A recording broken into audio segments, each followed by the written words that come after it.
What's up everyone, it's C-Joy back with another 3D printed car parts video. Today I'm going to show you how I 3D printed this holder for my lap timer. Let's see what we got here.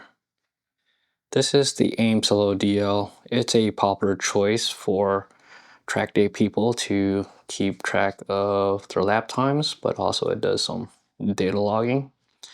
So this unit actually comes with a bracket that mounts to 2 screws. I don't have the bracket, I think I lost it.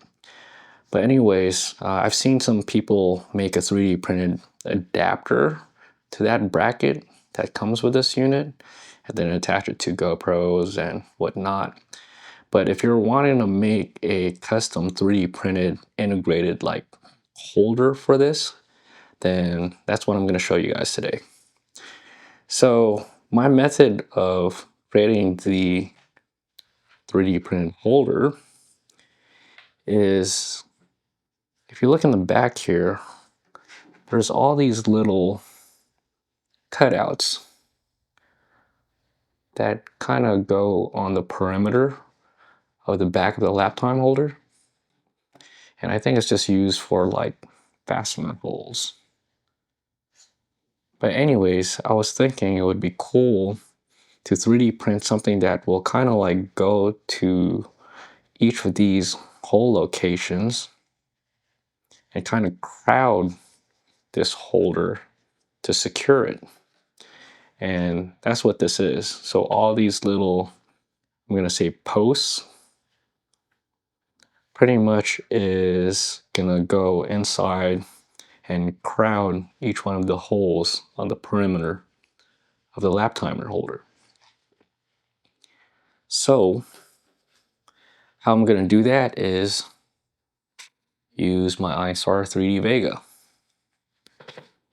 So the first thing I'm going to do is scan this using my 3D scanner, and I'm going to show you guys how I did it. But basically I'm going to set it on this like Lazy Susan that's actually made for a monitor, but it will definitely be useful for 3D scanning. So as I turn on the 3D scanner, I'm going to point it at the lap timer and kind of rotate it until I get a full scan of the lap timer.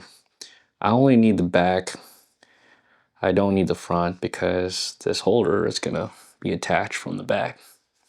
Oh, and I also have like these 2 magnets. You can buy little magnets. I don't think it's necessary, but there are 2 metal plates on the back. I think they're actually magnetic as well on this holder. And you can actually 3D print some, I'm going to say pockets, and glue in some magnets to kind of further secure the lap timer onto the holder. So here's the plan. I kind of already mentioned step number 1. First, I'm gonna go ahead and scan the back of the lap timer. That will allow me to have a 3D model in which then I can put it into CAD. And the CAD software I'm using is Fusion 360. In Fusion 360, that's where I'm gonna actually design the holder. And once the holder is designed, then I'm gonna take it to my 3D printer and print out the final product. Okay, I got my 3D scanner set up here. Basically, I'm on HD mode, and basically I'm just doing a feature alignment. And so I got it pointed at the center of the lap timer over here. I'm gonna hit the start record button for the scanner, and as the scanner is taking the recording or the scan, I will rotate this, and I will rotate it a full 360 and maybe a little bit more until I get all the scan data that I need. So let's hit the start button. And now it is scanning, and I'm turning it slowly because I don't want to lose tracking on the scanner. The Einstar is doing a pretty good job keeping up with the rotation speed that I'm going at. And to be honest, I think we already have all the scan data that we need. So I'm gonna go ahead and pause it. And that's pretty much it. I'm just gonna hit this check mark.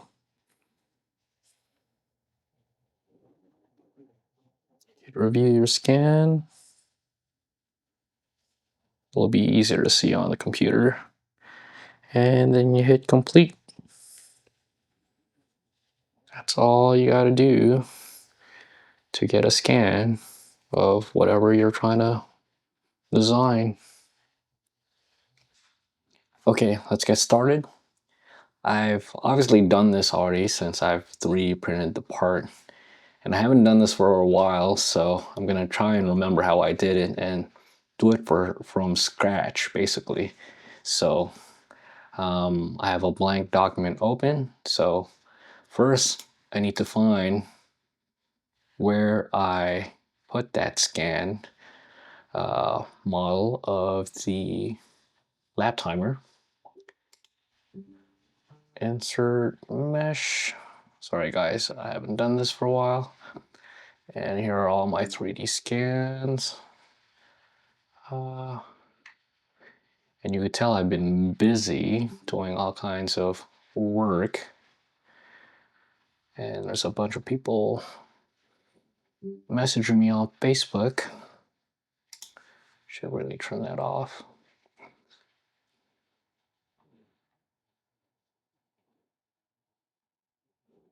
Oh, here it is. Aim back. So this is what it looks like when you first import the raw mesh of the scan lap timer. I am going to hit this center button. Remember, all we did was create insert mesh up here. And I'm gonna pre-orient it. Doesn't have to be perfect, but kind of want it in the ballpark as well.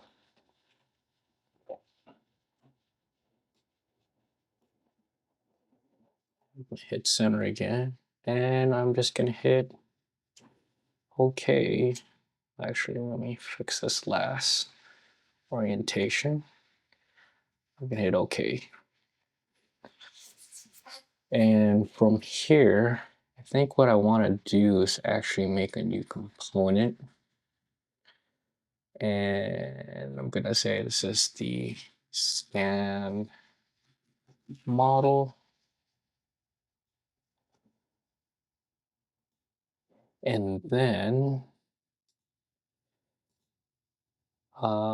drag our scan. So when we first insert the mesh, it saved it to like the parent bodies folder. I'm gonna move the scan model, which is this aim back obj file, into the component.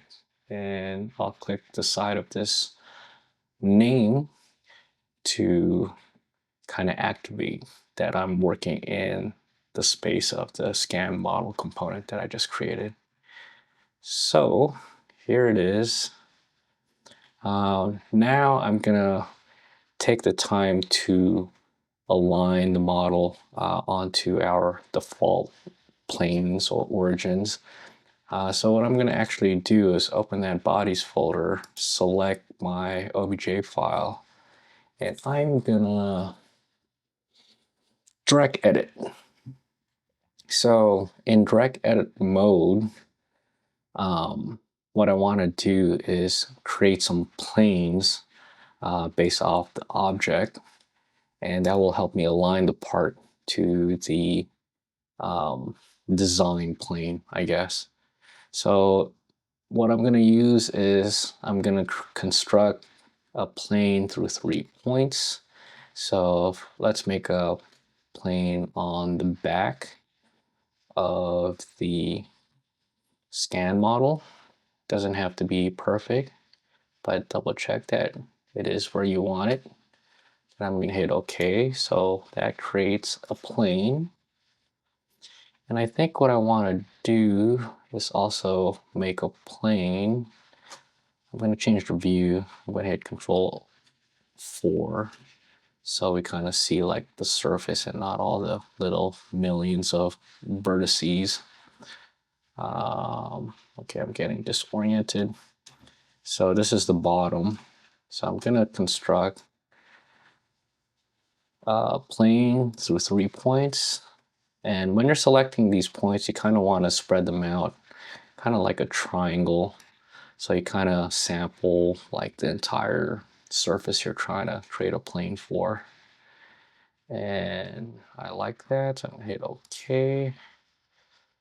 I'm trying to create 3 planes because I need 3 sides for each of the directions to kind of align the part to. The back and the bottom was easy because there's obviously some flat places. The side, not so easy. Can't remember what I did.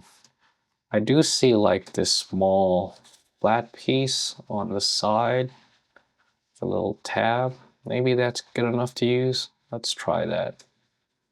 Construct, plane, it's really 3 points.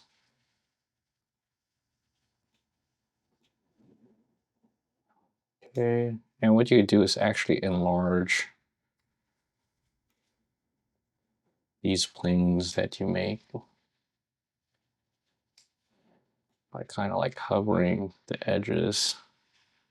And once they're highlighted, you could extend them. Let's see, I think that's good enough. Okay, I don't even remember if I did that in the previous or original one. So now that I created all the planes, I'm gonna do finish direct editing. And now what I'm gonna do is go to the parent directory and activate it by hitting this little radio button on the side. And I'm gonna right click the component that I made, which is name scan model. And I'm gonna unground from parent. I don't know what that means. And when I was going through tutorials myself, when I was learning this, you won't be able to do these next steps unless you unground that component from the parent. So that's why I did it. So next I'm gonna unhide the origin of the main parent part. So there's a lot of planes going on. I have my 3 planes on the part, and now you see the 3 like origin planes right dead center. So what I'm gonna do is I'm gonna go to the solids tab. I'm gonna modify and then align. Basically, I'm gonna be aligning components from this plane to this plane. See, it kind of like aligns it. Then I want to align the back of the plane. Oh wait, I'm gonna hit capture position here, press OK, and then repeat steps. Modify align for the remaining planes. From what I learned, I think this is just the quick and dirty way to align your component to, in this case, the origin planes. So now I've just aligned them back to that plane. Hit capture position, and then I'll do it one more time.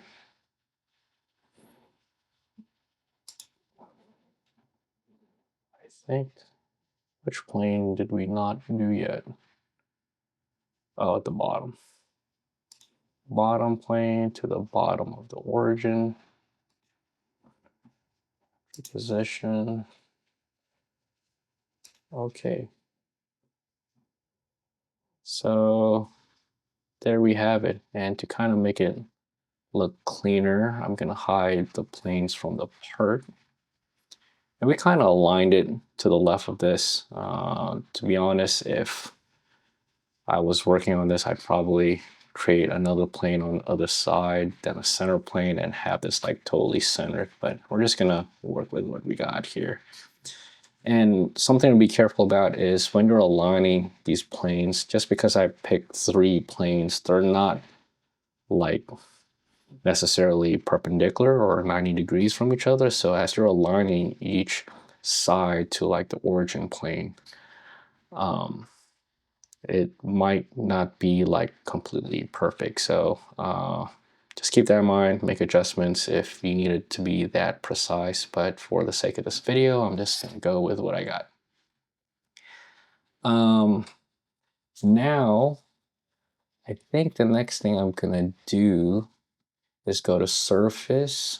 And this is the key thing that if you learn this, you could actually make a holder or all kinds of things where you need to kind of outline the part, because that's basically what the holder is going to be. We're using the scan model and we're going to use that scan to generate an outline or the perimeter, outside perimeter of the holder, because if we can do that, we can make that a solid and kind of create a holder or a solid object to kind of interface with whatever part you scan. So this is just not a technique that is specific to this lap timer, but basically whatever else you're trying to do. So I'm gonna go ahead and I can remember where I did it. So I'm going back to the mesh tab here and create mesh or mesh section sketch. When you do that, you click the body and what you want to do it. And then I'm going to pick the plane, which is going to be like the front plane. That's why I can't select it. Or is it already selected?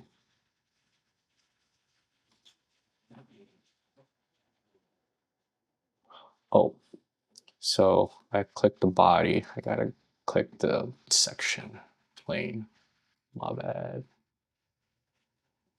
So what that's doing is you're choosing the plane in which you should or want to cross section. So right now, I chose this origin plane, which is the same plane as the back of the lap timer. But since the plane starts at the very back, I'm just getting like the very edges of the back of the lap timer. But if you move this forward a little bit, say like right there, you can see there's an orange outline around our 3D scan lap timer. So basically that's what this tool does. It makes a cross section of a mesh object. So once you have the section of the object you want to outline, I'm gonna hit OK. And what that does is create a sketch of that outline. So to make things a little easier to see, I'm gonna hide the grid and let me hide the lap timer, and basically we have our sketch here. And I think at this point, everyone knows where I'm going with this. I'm gonna use this to kind of like make those posts that will crowd basically the lap timer. So to finish this off, so when you make a sketch using that mesh section tool, you still got to do some work on it. So go ahead and right click and edit the sketch that was generated from the mesh section, because right now this is just an outline of the mesh. You actually have to form lines out of it. So once you're in the sketch mode, remember all I did was right click and sketch on that one. I do create and fit curves to mesh section. So basically this is what's going to turn the cross section of the mesh to an actual like line in which you can like extrude and whatnot. Now I got to remember what I pressed here. I think we're gonna do close spline. I don't know. That doesn't ring a bell, but I'm gonna try and do it. Okay, it made a closed spline, so now it's like a line that created an object which you can extrude. I don't think that's what I wanted. I think I'm gonna do spline. And then I'm gonna do long path. And basically, I'm gonna like start from here. Basically, it's gonna create a spline along the path of the cross section to wherever you want it in the long path direction, because that's what we selected. So I start from here, so it's gonna make a line all the way here. I'm choosing this and I'm avoiding this because this is where the connectors are at the bottom, and we're not doing anything with that basically. So I'm gonna hit OK. And so now I have this guy. And now we could continue our sketch to make it to whatever we want to extrude and make a solid for our lap timer holder. So I think the first thing I'm going to do is go ahead and finish making this line. I just hit L and connected the dots because it's snapping on there. And then for some reason it didn't close the loop. It's trying to close this loop. I'm gonna undo and try that again. Oops. So we still got this.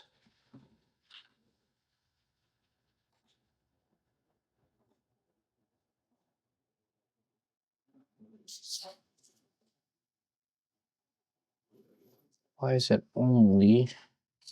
I'm expecting it to do this, but like on this inside, and it's not doing it.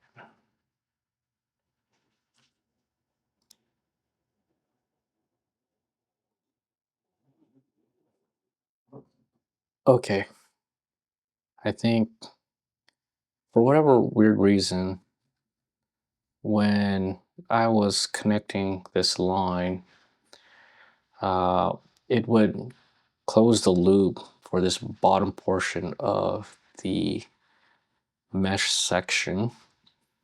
So I kind of just like move the endpoints away from this, so when I connect the line, it doesn't intersect. And now this is what I was expecting it to do, which is close the loop on the inside of the mesh section.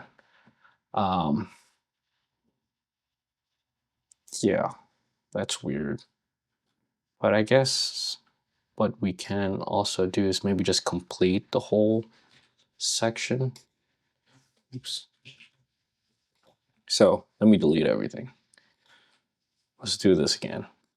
I have an idea. So fit curves to mesh section.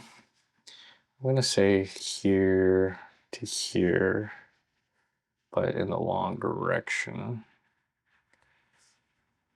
Did it do it? Oh my God. Let's do it one more time.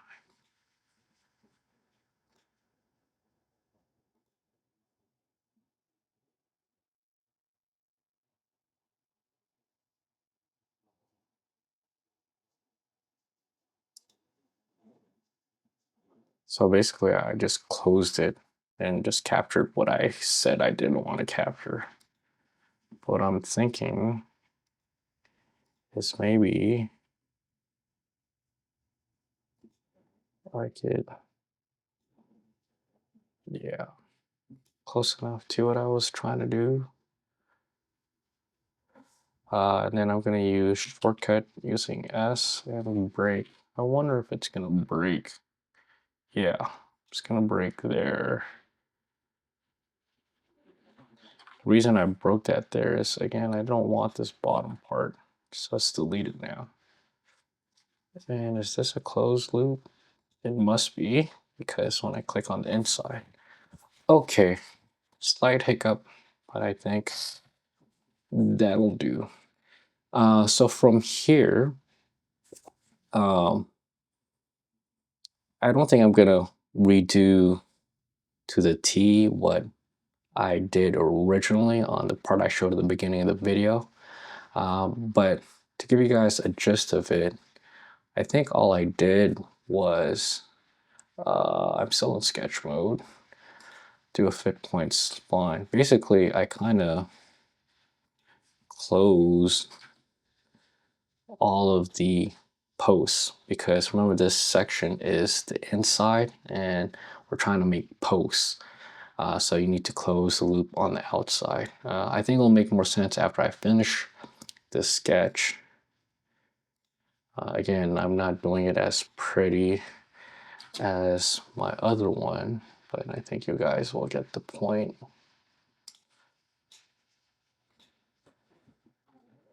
So when you're filling this, make sure you're closing the lines and there's no gaps. You know it because if you close it, then it makes like the inside surface or area clickable.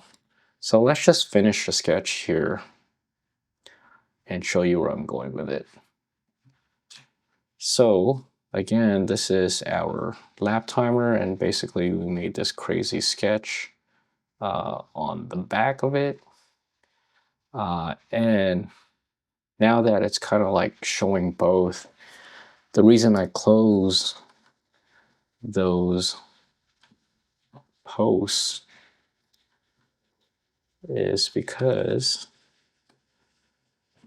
of that. Now you can extrude it. So I selected all the areas. I'm going to hit E or extrude. And basically, here's your post.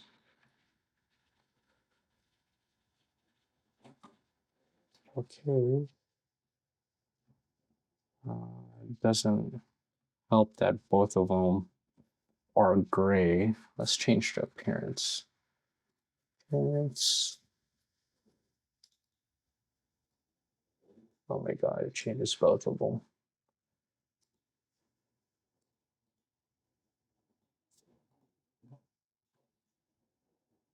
Appearance. I'm sure there's an easier way to do this.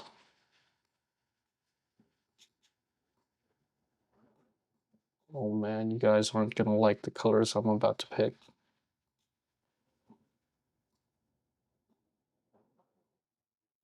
So basically, where's the laptop here? I just showed you guys how to kind of make these posts that perfectly crowd the lap timer.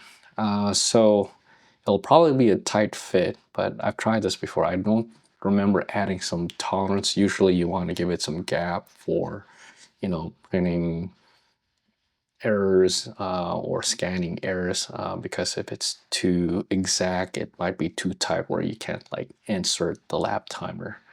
But if I remember correctly, I just left it as is and the scan was good enough, and maybe the surfaces were slippery enough for the lap timer to go in it. So yeah, that's pretty much it. And I guess you just need to make a base, because I just did the post.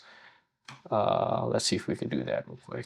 I'm gonna reactivate my sketch. Basically, let's hide this guy. And basically, I'm gonna extrude this, like say this way, but we need to offset it. So if I turn my lap timer back on, so I extruded it since it's on that plane, it's kind of like intersecting. So I'm gonna offset, I don't know, I'm not gonna do it like super exact right now. Close enough. Oh man, I can't leave you guys with this. So let's start from this object. Distance. Uh,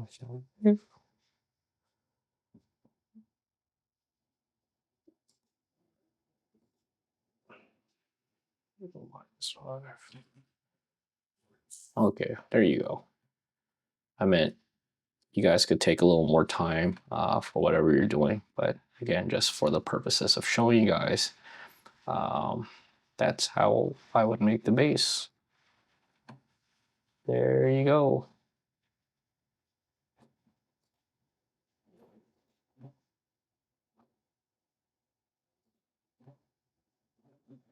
Then from here, all I would do is go to utilities, hit make, export the 3D print. So this is the 3D make 3D print button.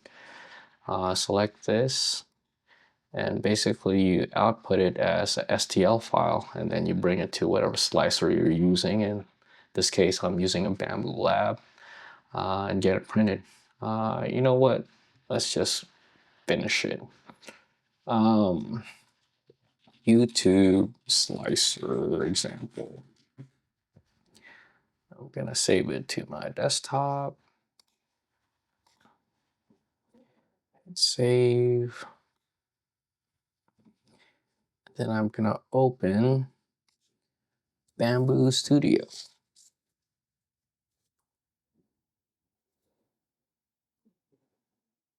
Okay, I'm in my slicer. I'm gonna go ahead and load. There you go. See, nothing to it. Just gonna hit auto and basically print this guy. And that's what it'll look like when you 3D print it. And then it'll come out like this. Okay, everyone, that's about it. Thanks for sticking it out if you made it all the way to the end of the video. Basically, what I showed you guys is how to scan a object, bring it into Fusion 360 or whatever CAD software, and basically take advantage of a scan model to make something, in this case like a mating part that crowds it perfectly. And with a 3D printer you can basically turn it into a real thing and make actual functional use for it. So again, the techniques or the things I showed today is not specific to this project or this lap timer. It can pretty much be used anywhere you see fit. So hopefully that helps. Until the next one, catch y'all later.